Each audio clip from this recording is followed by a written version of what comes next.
Social connection improves physical health and psychological well-being.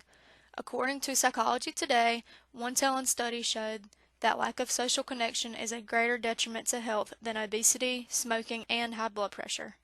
On the flip side, strong social connection leads to a 50% increased chance of longevity. Hello everyone, this is Coach Lassiter. If you have not taken the pre-quiz, go to the Google Classroom and take it. If you're still here, we're going to get started. Have you ever thought about how important your friends and family are to your health? Well, this lesson, that is all we are going to focus on.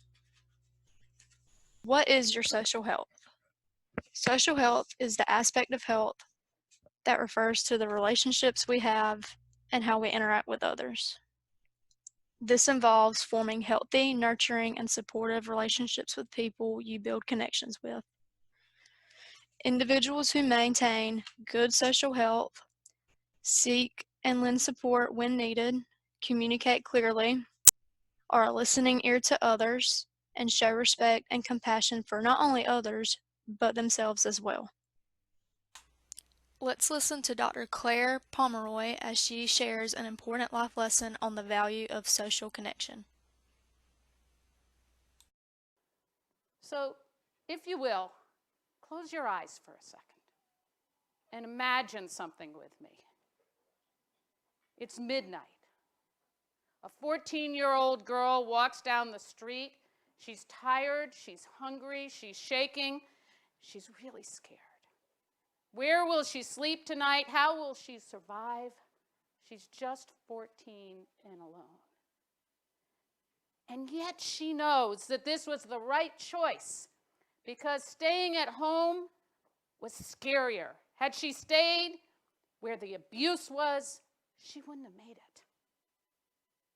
She wouldn't have survived. And at least here, she has a chance. So she walks on with one destination, one goal in mind: survival. So open your eyes. And yes, that 14-year-old girl was me.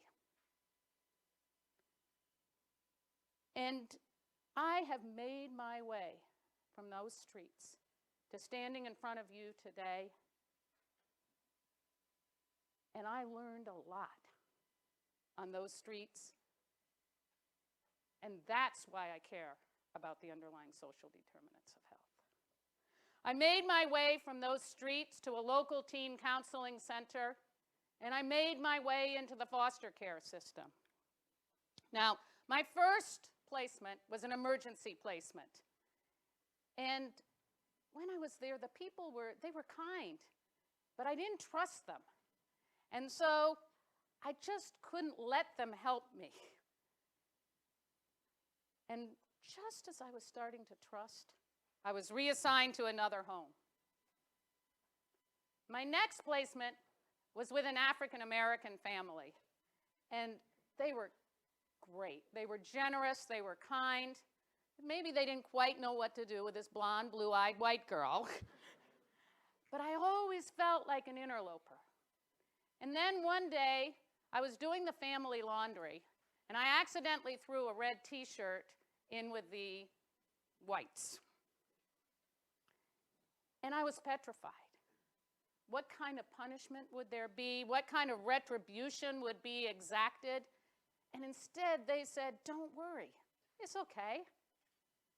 And suddenly, we were united by a common color: pink. And my final foster placement was with a couple who became foster parents just to give me a home. And they made me feel safe and trusting. They gave me confidence in my abilities and myself. Being a foster child taught me a lot. It taught me how life traumas have long-lasting impacts. It taught me about race and equality and social justice, and it taught me that reaching out in kindness can literally save a life. So how healthy are your social connections? Ways to enhance your social health. Reflect on yourself. This is a big step in determining who you are, what you do, and who you surround yourself with. Keep in touch with friends and family. Having a support system 100% benefits your social health. Practice self-disclosure. This allows you to communicate with people and reveal information about yourself. And participate in clubs, group discussions, sports, Boy/Girl Scouts, pretty much anything that gives you the opportunity to get human-to-human interaction. Reflect on yourself and the activities you participate in. Do these positively or negatively impact your health? Determining the social environment. A positive social environment is giving/receiving social support, surrounding yourself with people who care about your well-being, and participating in things that expose you to people who have similar interests as you. A negative social environment is being exposed to crime, violence, drugs, surrounded by people who are bad influences, and spending more time alone/excluding yourself from the people in your life. So what is your social network? Your social network includes family and friends, teachers, social media, members in your community, and teammates on a sports team. So here's some food for thought. I am attaching the link to an article that discusses how online social networking impacts health, specifically mental health. Read up on the abstract and remainder of the article if you are curious, and consider how social media impacts your overall health and well-being. The article may target mental health, but relying on social media can impact your social health as well. It can create a non-social side of you and make it to where you do not communicate with people in person because you are so used to doing it over the phone.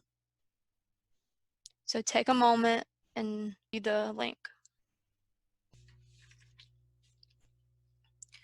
And be sure to check your Google Classroom to view the 2 activities you must complete before tomorrow's class.